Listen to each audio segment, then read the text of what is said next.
सहन होत नाही. दुसऱ्याचा मोठेपणा, दुसऱ्याचं चांगलं झालेलं तुला सहन होत नाही. म्हणून समुद्र मंथनाच्या वेळी सुद्धा तू काय केलं? पक्षघात केलास.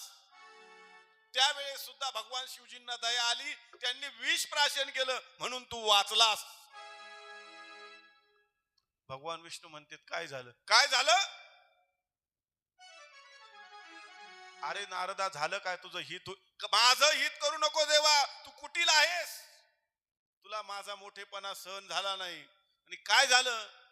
तुला सुंदर रूप मागितलं तर माकडाचं रूप मला देऊन तू माझा उपहास केला. एका स्त्रीसाठी तू मला व्याकुळ केलंस. स्वतः सुंदर रूप धारण करून त्या श्रीमतीला तू घेऊन असं आलास, मला तू छळलास. पण ऐक, आजपर्यंत तुला माझ्यासारख्या विद्वान ब्राह्मणाच्या समोर जाण्याचा योग नसेल. आज तुला मी शाप देतो.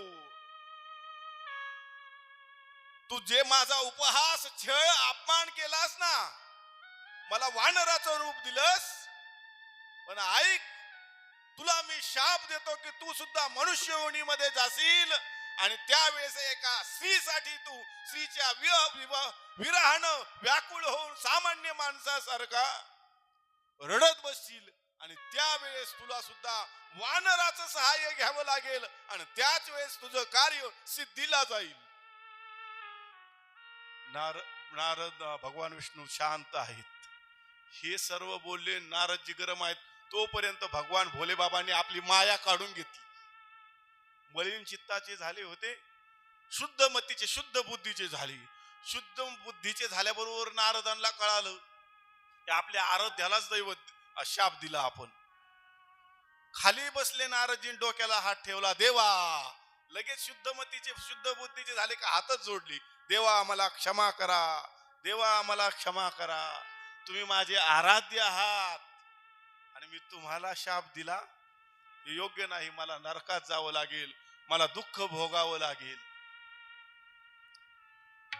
भगवान विष्णू म्हटले, नारदा, तू भगवान भोलेनाथांचं ऐकलं नाहीस, म्हणून भोले बाबांच्या इच्छेनं मी मायावी नगरी रचली आणि त्याच्यामुळे तुला मायेने तुझ्यावरती पगडा केला, त्यामुळे तू मला शाप दिला. पण देवा ऐका ना, माया माझ्यावरून मायेचा पगडा केलाय, परंतु मी तुम्हाला शाप दिलाय, मला नरकाला जावं लागेल. देवा, आपल्या आराध्याला कुठं शाप देत असतात? विष्णू म्हणले, नारदा, तुझा शाप कधी खोटा ठरणार नाही. तुझा शाप मी स्वीकार करतो. देवा, मला नरकाला जावं लागेल. नारदाला भगवंत म्हणले, तुला नरकाला न जाण्याचा मार्ग सांगतो. म्हणे काय करायचं?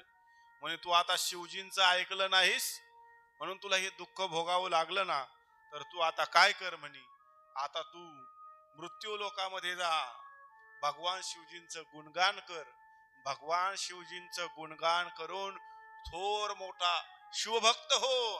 मृत्यू लोकामध्ये जेवढे शिवलिंग आहेत त्यामध्ये मुख्य 12 ज्योतिर्लिंग आहेत. सौराष्ट्रे सोमनाथंच, श्रीशैल्ये मल्लिकार्जुनम, उज्जैन्याम महाकालम ओंकार ममलेश्वरम, परल्याम वैद्यनाथंच, डाकिन्याम भीमशंकरम, सेतुबंधे तु रामेशम नागेशम, दारुकावने वाराणस्यांतु विश्वेशम, त्र्यंबकम गौतमी तटे, हिमालये तु केदारम, घोषमेशंच शिवालयी. ह्या 12 ज्योतिर्लिंगावरती जा, भगवान शिवजींचं चिंतन कर. सर्वात अगोदर भगवान शिवजींनी जी नगरी निर्माण केली, काशी नगरी, तिथं जा, तिथं अभिषेक कर, भगवान शिवजींची पूजा कर, चिंतन कर. आणि तसंच त्या ठिकाणावरून सत्य लोकांमध्ये म्हणजे तुझ्या पित्याकडे ब्रह्मदेवाकडे जा आणि त्यांच्या चरणी लीन होऊन तू भगवान शिवजींचं महात्म्य त्यांना विचार. शिवजींच्या लीला, शिवजींच्या कथा, शिवजींचं कार्य त्यांना विचार. एवढं तू केल्यानंतर तू काय होशील?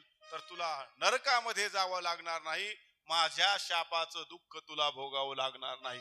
असं म्हटल्याबरोबर भगवान वचन ऐकलं. नारदजीला आनंद झाला. नारदजीनं भगवान विष्णू समोर लोटांगण घातलं, नतमस्तक झाले, नमस्कार केला. आणि आता भगवान विष्णूंना नमस्कार करून आता काशी नगरीमध्ये जायचं आहे.